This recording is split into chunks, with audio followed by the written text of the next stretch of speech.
Dito pa kami, nakatinda kami.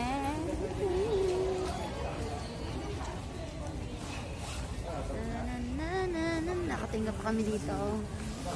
Dito sa X-ray. Ang daming nadidala. My God.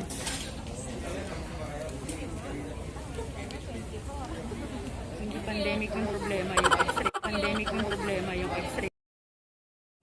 Check in na sa immigration.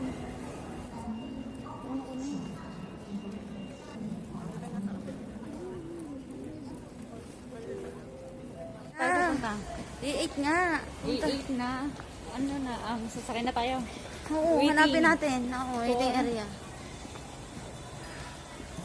Waiting for departure. Ha! Glamorous. Ito, Glamogedge. Glamogedge. What the fuck? Glamogedge. Glamorous. The horse. Ang daming tao. Ha? Oh, way ng Pinas. Yung mga kasama kami natin. Haba ng pila. Now boarding by passengers in Zone 1. Zone 1.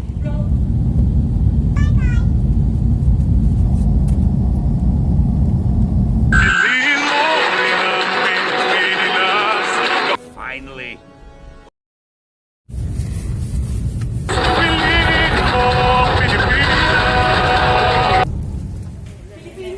Welcome to Philippines.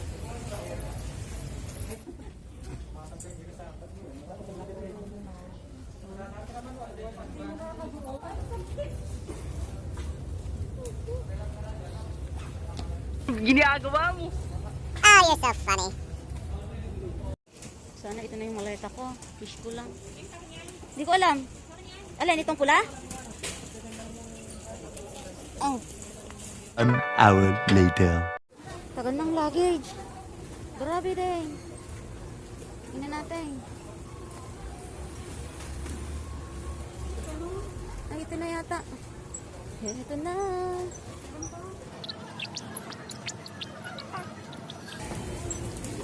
Ulay ka.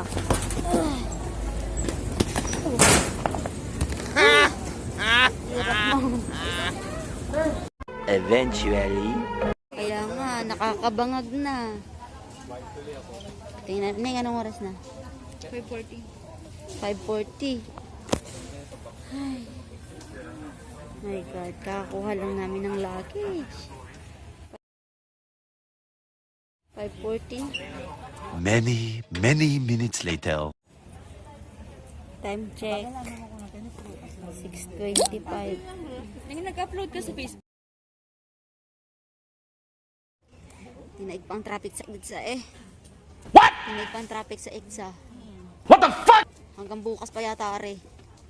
Oh no! My God. Much later.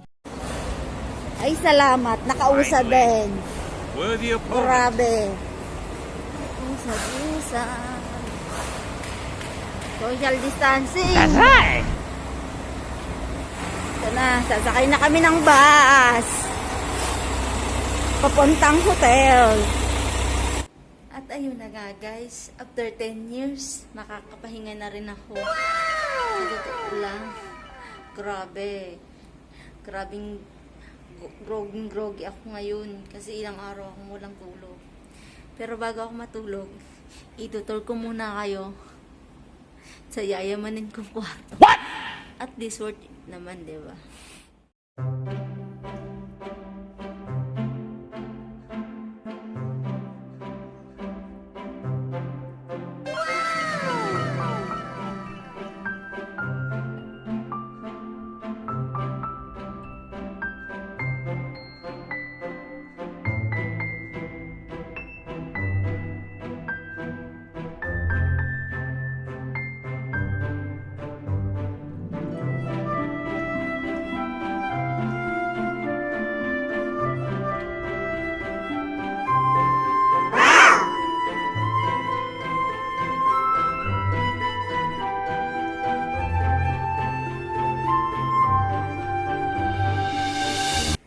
Diba? Ang ganda. Kasi, unang-una may paganito siya. May paganyan siya. May pa-shower siya. Tapos, meron siyang paganito. At meron pa siyang, batab. Wala niya sa bundok. You serious? Tapos, may pa-closet pa. May pa-closet pa. At least, kahit naman paano, sa ilang oras na paghihintay, yung tutulugan naman, yung napuntahan namin komportable, di ba? Yan kayo dyan sa, ito. Ito kami napunta, Ayun. Tapos, yun lang.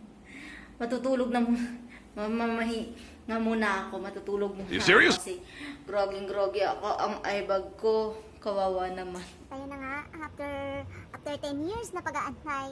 Kasi sa totoo lang, sobra nakakapagod ang haba ng pila. Daig pang EDSA, parang nakakapagsisi na pero hindi naman, parang maisip mo na lang, sana pala, hindi mo na umuwi. Kasi sobrang haba ng pila, hindi umuusad. Paglabas na, lahat pila, pagdating pa lang pila.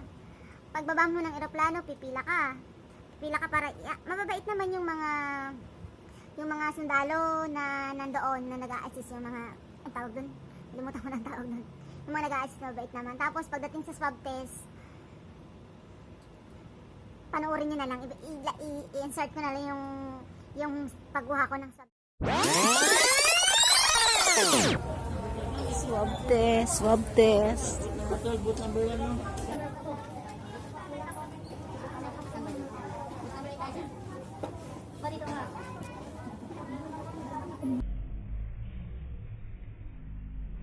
Oh no! Oh, no.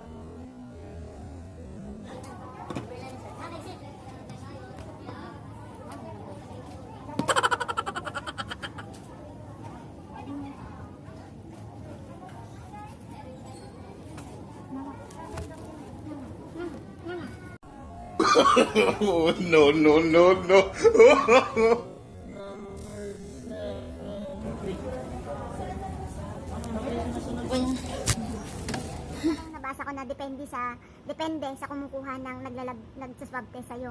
Kasi yung iba, todong para Pinapaabot na hanggang dito mo, hanggang utak mo. napaabot na hanggang dito mo, hanggang utak. What the fuck? Ano sa akin naman, hindi siya, masakit siya pero hindi ganun. Tulad ng iba na para daw umaabot na hanggang ulo nila. Napapahaba na yung kwento ko, tutulog muna ako. Hanggang bukas na. Update ko na lang kayo bukas. Update na lang ako mga ilang araw, kung ilang araw ang aabutin ng aking quarantine. Kung ilang araw darating yung swab test. Sabi na, 3 to 5 days daw eh. Ayun. Kaya sa mga OFW na uwi dyan, good luck sa inyo. Kaya na nga, kailangan na munang magpahinga. Bye-bye. Huwag kalimutang mag-like and subscribe to my channel. Kung nagustuhan niyo ang video to, bye-bye.